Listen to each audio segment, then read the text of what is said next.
그는 자기를 세우신 이에게 신실하시기를 모세가 하나님의 온 집에서 한 것과 같이 하셨으니 그는 모세보다 더욱 영광을 받을 만한 것이 마치 집 지은 자가 그 집보다 더욱 존귀함 같으니라.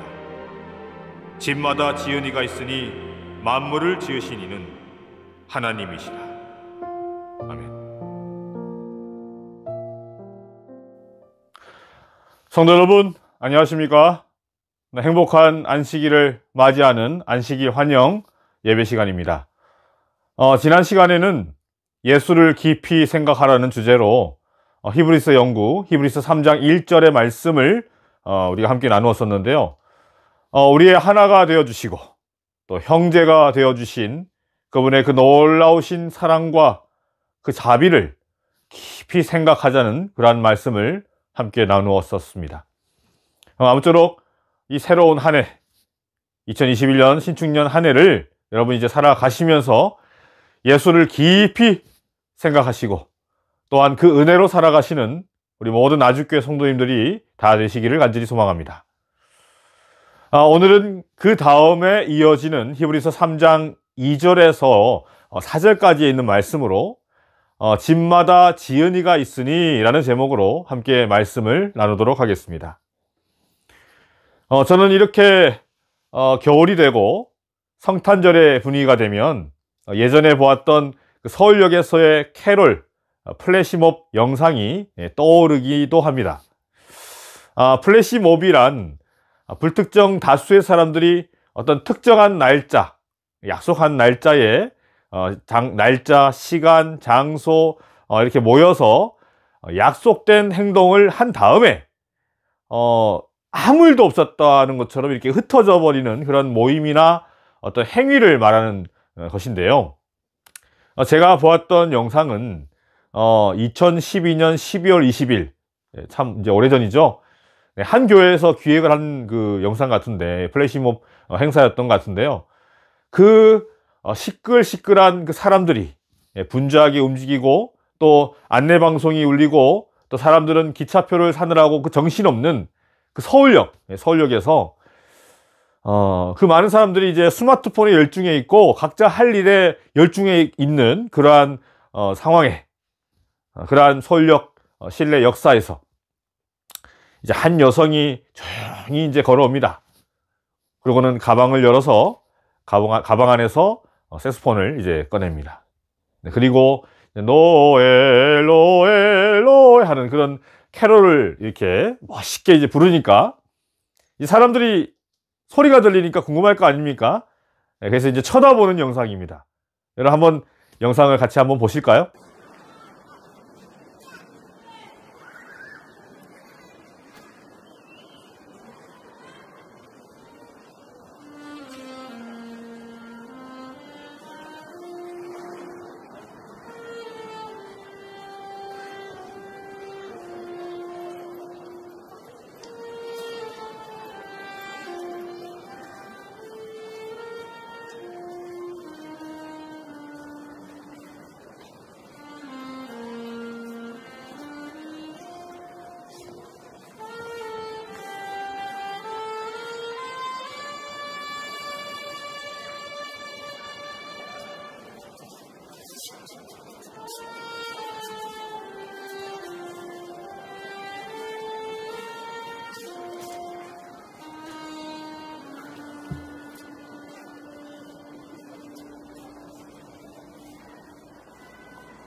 네.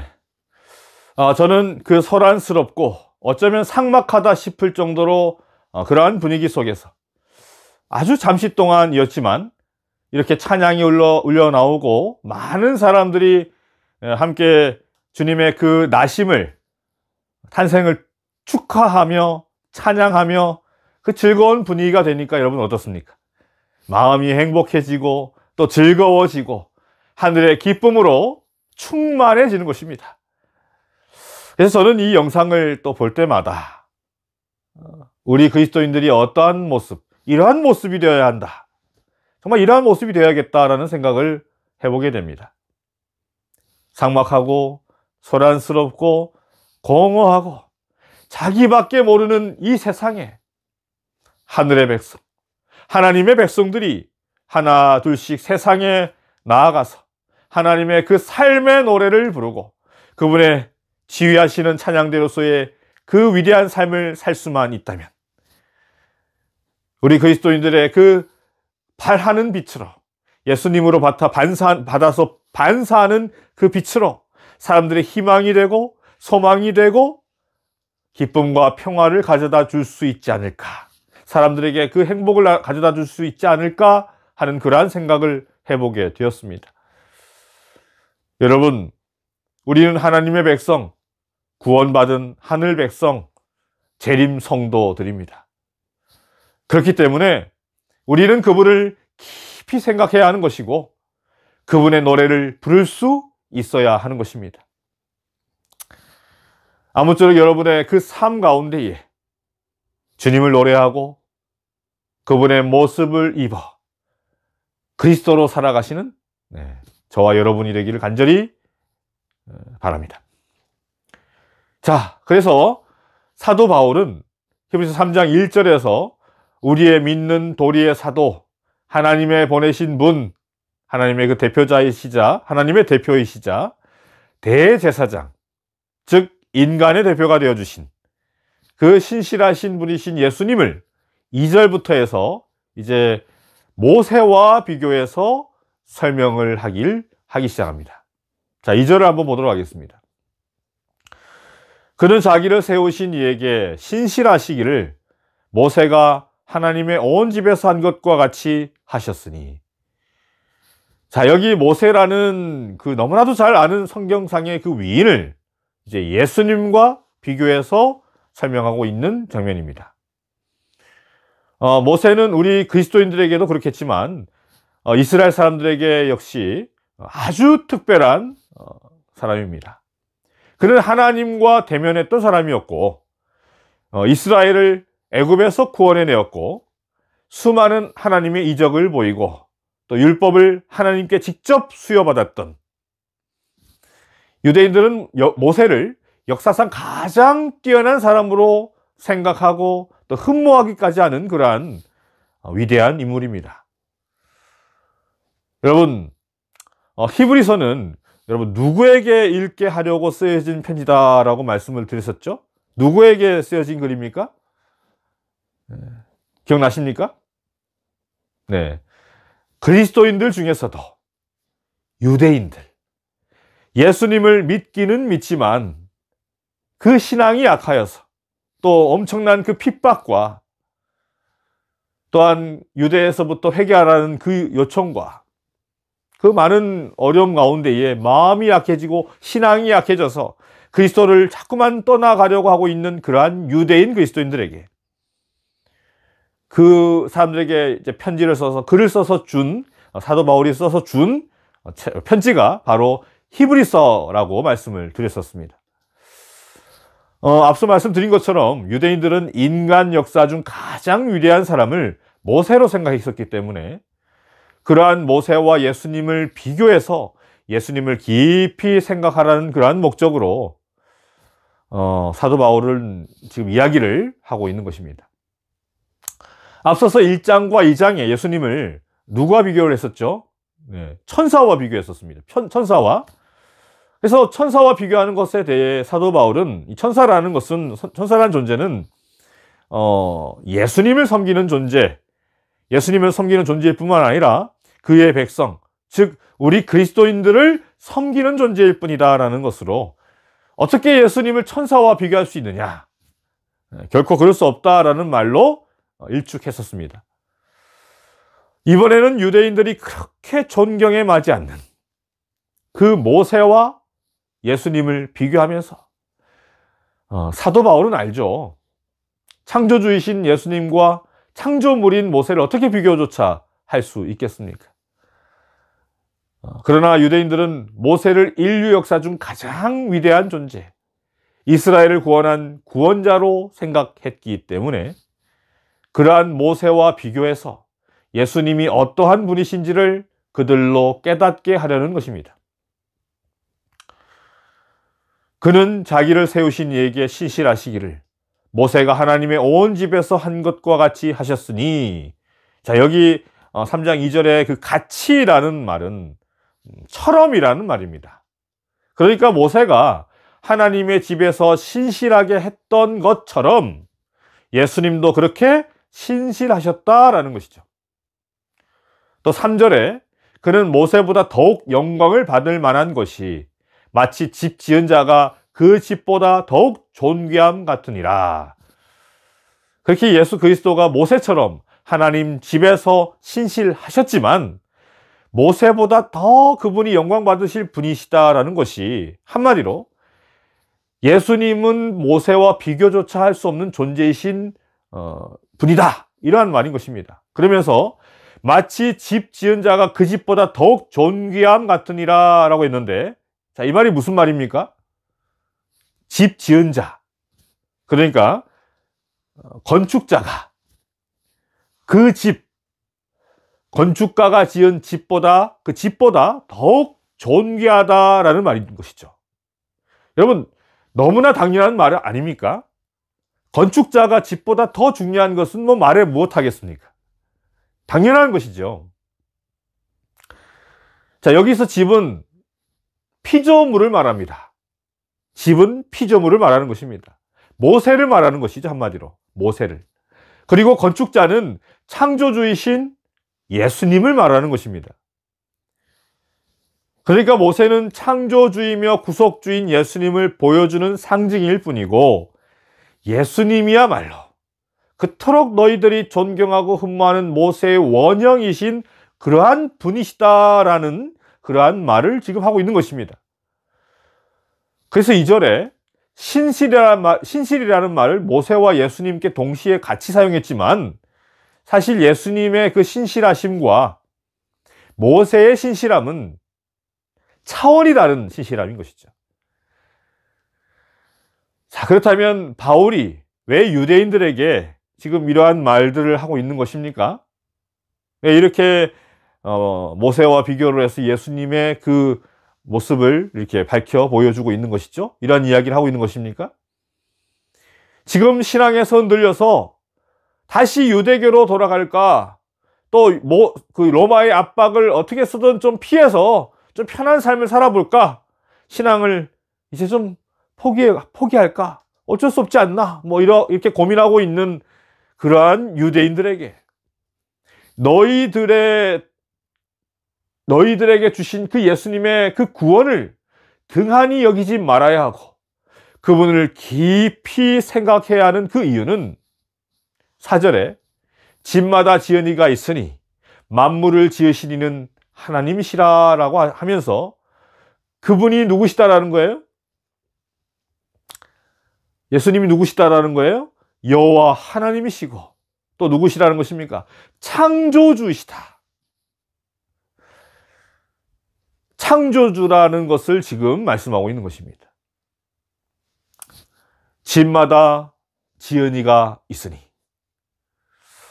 성도 여러분, 우리는 우리의 본질, 정체성, 우리는 그분의 피조물입니다. 그분의 피조물이다라는 것으로 우리의 정체성은 시작되어야 합니다. 자꾸만 우리 성도들은, 그리스도인들은 그분의 자녀, 그분의 형제, 그분의 백성이라는 그 정체성으로 모든 것을 시작하다 보니까 교만해지고 자신이 무엇인가 뭐 된 것처럼 하나님께 뭘 자꾸 요구하고 바라고 그러는 것입니다. 여러분, 우리의 기도 중에, 우리 기도의 내용 중에 여러분 자세히 한번 생각해 보시길 바랍니다. 얼마나 참남되고 불손하고 부경건스러운 그러한 바람이 얼마나 많습니까? 그냥 하나님께 감사의 말 꺼내놓기 무섭게 바로 그냥 뭘 해달라고 자꾸 졸라만 되지 않습니까? 감히 우리를 창조하신 창조주이신 온 우주의 주제이신 그분 앞에서 우리가 그러고 있는 것입니다. 물론 우리 예수님께서 우리와 똑같은 모습으로 우리의 모습을 입으시고 오셨고 그분의 그 놀라운 사랑과 그분의 십자가의 은혜로 우리는 하나님의 자녀, 하나님의 형제, 하나님의 백성, 예수님의 형제, 예수님의 백성, 그렇게 된 것은 우리가 사실입니다. 그래서 그리스도의 이름으로, 우리 예수님의 이름으로 우리의 소원과 우리의 바람을 하나님께 기도하며 간구하며 요구하는 것도 뭐 틀린 것은 아닙니다. 그러나 여러분, 나는 그분의 자녀, 백성, 형제 뭐 그런 것 전에 가장 기본이 되는 우리의 신분은 그분의 피조물이다라는 사실을 우리는 결코 잊어서는 안 되는 것입니다. 그래서 우리는 그분을 깊이 생각해야 하는 것입니다. 절대로 그분을 가볍게 생각해서는 안 되는 것입니다. 우리가 경배하고 기도하고 소원을 말하고 그렇게 간구할 때 그분이 누구이시며 나는 누구인가, 나는 어떤 존재인지를 바르게 알고 있어야 하는 것입니다. 여러분, 집은 지은 자의 것입니다. 우리는 그분의 것입니다. 미국 서부에 성실하게 하나님을 섬기며 정말 신실하게 11조를 잘 내는 윌이라는 농부가 있었습니다. 그런데 불행하게도 그가 재배하던 그 밀밭에, 물론 동네 전체가 다 피해를 입었지만 그 밀밭에도 메뚜기 떼가 덮쳐서 그의 농작물들을 아주 초토화시켜 버렸습니다. 이웃 사람들이 와서는 윌에게 당신은 그렇게 하나님을 잘 믿고 그렇게 11조도 잘 내고 신실하게 그렇게 잘 믿는데 왜 이런 피해를 당했는지, 하나님 원망스럽지 않냐고 이렇게 물었습니다. 그러자 윌은 웃으면서 이렇게 말했다고 합니다. 농장은 처음부터 하나님께 드렸으니까 나의 것이 아닙니다. 하나님께서 창조하신 메뚜기를 먹이시려고 하나님의 농장에 그 농작물들을 사용하셨으니 나는 잃은 것이 아무것도 없습니다. 이러한 말을 했다고 합니다. 여러분, 사람들은 우리 그리스도인들에게 정말 조롱하는 말투로 당신들이 믿는 하나님이 왜 당신들까지 이렇게 코로나나 이런 것들로 힘들게 하냐고, 왜 고통스럽게 하나님께서는 당신을 이렇게 만드냐고, 하나님께 기도해보라고, 뭐 이렇게 조롱하며 말하기도 합니다. 그러나 우리 믿는 사람들은, 우리 그리스도인들은 하나님께서 왜 이러한 재앙을 허락하셨으며 그분의 뜻이 어디에 있는지를 아는 백성입니다. 하박국 3장 17절 18절에 보게 되면, 비록 무화과 나무가 무성하지 못하며 포도나무에 열매가 없으며 감람나무에 소출이 없으며 밭에 먹을 것이 없으며 우리의 양이 없으며 외양간에 소가 없을지라도, 18절에 나는 여호와로 말미암아 즐거워하며 나의 구원의 하나님으로 말미암아 기뻐하리로다 라고 말씀을 하고 있습니다. 여러분, 창조주이신 여호와로 말미암아 즐거워하며 그분의 피로 이루신 그 놀라운 구원으로 여러분 기뻐하시길 바랍니다. 결코 그분을 놓치지 마시길 바랍니다. 오직 그분으로 사시며 그분으로 이 모든 시련과 고통을 이겨내시며 그분의 뜻을 이루기 위해 그분만 바라보시며 그분을 깊이 생각하며 살아가시는, 그분의 이름으로 찬양하며 그분의 부어주시는 그 빛을 세상에 전파하며 반사할 수 있는 그러한 모습으로 살아가는 저와 여러분이 되기를 간절히 바라며 오늘의 말씀을 마치도록 하겠습니다.